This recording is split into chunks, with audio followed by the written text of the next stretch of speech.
Bonsoir. Ce soir, je vais vous lire une histoire que j'ai écrite moi-même.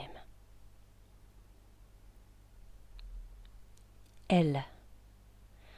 Moi, c'est Laura. J'ai 35 ans et j'habite un 3 pièces en duplex, dans le centre de Lausanne. Tout a commencé un vendredi 13. Je n'ai pas réalisé tout de suite que quelque chose clochait. Pourtant, je ne suis pas du tout superstitieuse. Je suis séparée de mon ex depuis environ 6 mois, quand je réalise que quelque chose d'étrange se déroule dans mon appartement. Les objets sont déplacés, de manière subtile certes, mais je ne m'en suis pas rendu compte plus vite. D'abord, j'ai pensé que j'étais un peu étourdie, tête en l'air. Puis cela a empiré. Je disais donc, c'est un vendredi soir de février quand je réalise que des trucs à moi ont disparu. Par exemple, ma paire de boucles d'oreilles préférées, ou ma culotte fétiche, celle que j'utilise au premier encart.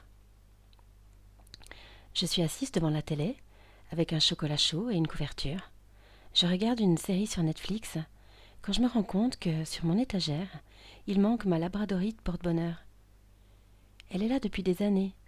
Je la dépoussière régulièrement, et je la mets à recharger à la lune. Je commence à la chercher, impossible de mettre la main dessus. Je démonte presque le salon, je regarde sous les meubles. Je ne la retrouve pas. Je commence à me poser des questions. Je me souviens que ce matin, en prenant ma douche, j'ai glissé à l'intérieur de ma baignoire. J'ai cru que je m'étais fait un tour de rein. C'est comme si quelqu'un avait vidé mon shampoing glisse-cure. Bon, j'ai pensé qu'il fallait être complètement folle d'utiliser un shampoing où il est écrit sur l'étiquette le mot glisse. Je me suis fait un de ces mal de dos. Je me suis rattrapée in extremis au rideau. D'ailleurs, j'en ai déchiré un bout. L'autre jour, à la cuisine, pour une fois que je portais mes pantoufles, j'ai entendu un drôle de bruit sous la semelle, comme si j'avais un caillou coincé. Mais c'était une punaise. Ça veut dire que dans ma cuisine, il y avait une punaise par terre. Si je n'avais pas eu ma pantoufle, elle aurait été plantée sous mon pied. Ce genre de petits détails qui paraissent anodins, mais mis à côté, bout à bout, je réalise qu'il y a quelque chose d'étrange qui se passe dans cet appartement. C'est comme si j'étais épiée, comme si quelqu'un me voulait du mal. D'ailleurs, je suis en train de penser à ça, devant ma série. J'ai l'impression qu'on m'observe. Je me lève et je contrôle que les rideaux sont bien fermés. Je ne vois personne dehors. Bien sûr, dans les tours d'en face, quelqu'un pourrait me regarder sans que je m'en rende compte. Mais c'est une impression plus vicieuse que ça, une sensation étrange dans le dos, comme si je n'étais pas vraiment seule. Je vais me coucher et je sursaute. Il y a un truc qui m'a piqué dans le lit. Je soulève mon duvet. Il y a une goutte de sang qui s'est propagée.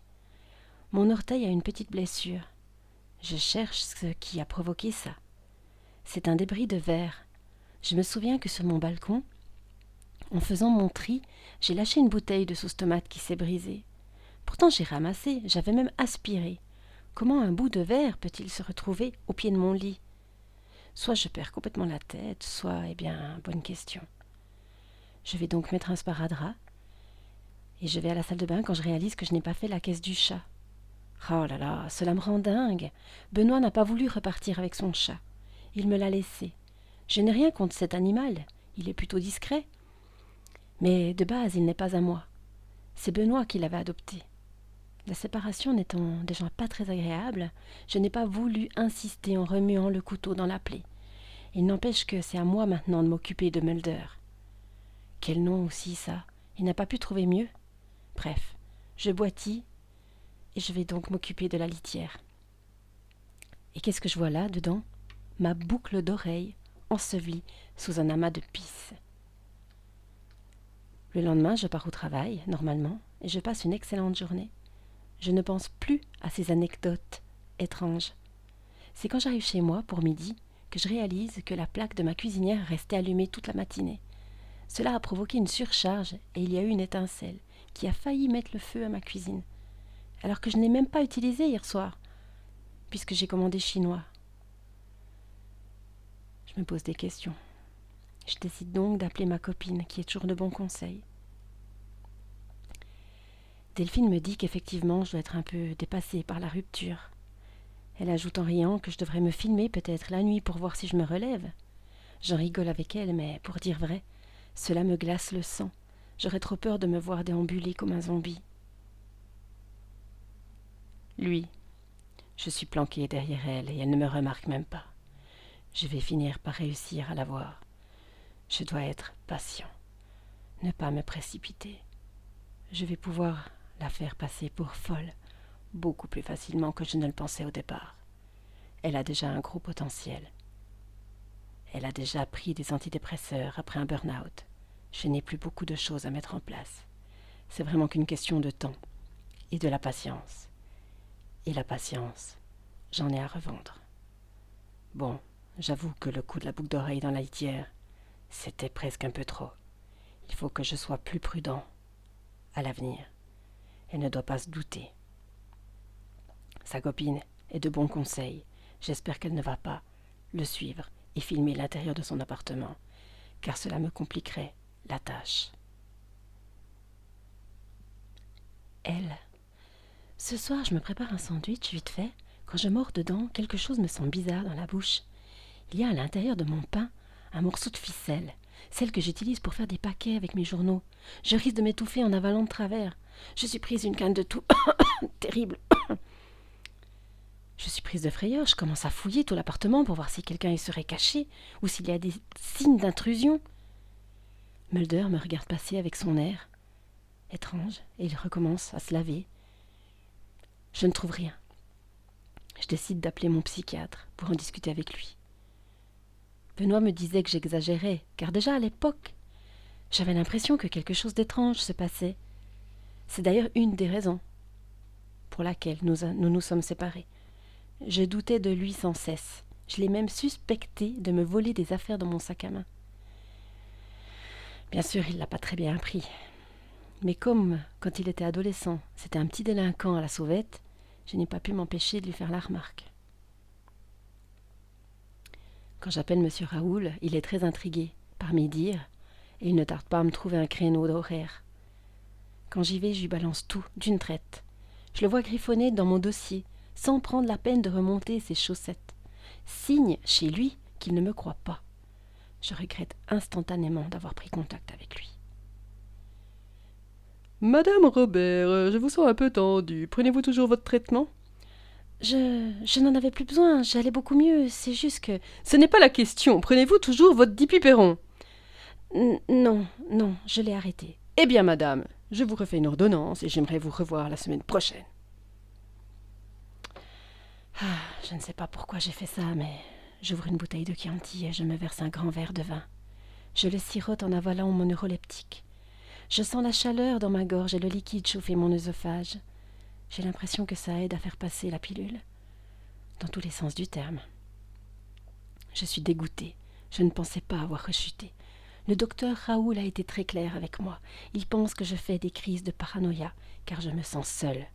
C'est n'importe quoi. Je suis en colère contre moi-même. Je suis en colère contre Benoît. Je suis en colère contre ce psy des bacs à sable et même contre cet abruti de chat. J'ai presque vidé toute la bouteille et je monte en vacillant les escaliers. Je file directement dans mon lit. Je suis pompette. Je ne prends pas la peine de me déshabiller. Je me lance en travers du lit et je m'endors direct. C'est le bruit de quelque chose vers ma porte d'entrée qui me réveille. J'ai le crâne qui cogne, mais je suis persuadée d'avoir entendu un bruit. Je me dirige, d'un pas hésitant, je tends l'oreille. Rien. Je n'entends rien. Je décide néanmoins de descendre vérifier. Bien sûr, je n'allume pas. Les lumières des bâtiments voisins suffisent à m'éclairer. Je n'ai pas le temps de réaliser ce qui m'arrive. Je sens trop tard quelque chose de petit et rond. Cela fait rouler mon pied. Ma cheville se tord avec un craquement et je dégringole la dizaine de marches. J'atterris sur mon épaule droite et je me cogne la tête. Putain de merde! Aïe! J'hurle. Je ne sais pas si j'ai une foulure ou une fracture, mais là, j'ai mal partout. Je me relève en boitant et je vais allumer. C'est une noisette. Une putain de noisette qui a failli me faire crever toute seule en pleine nuit. J'en reviens pas. Pourquoi il y a des noisettes sur mon escalier? Je n'en ai plus mangé depuis quoi? Au moins 2 ans, car Benoît en était très allergique. Il me restait un vieux paquet au fond de mon armoire de cuisine.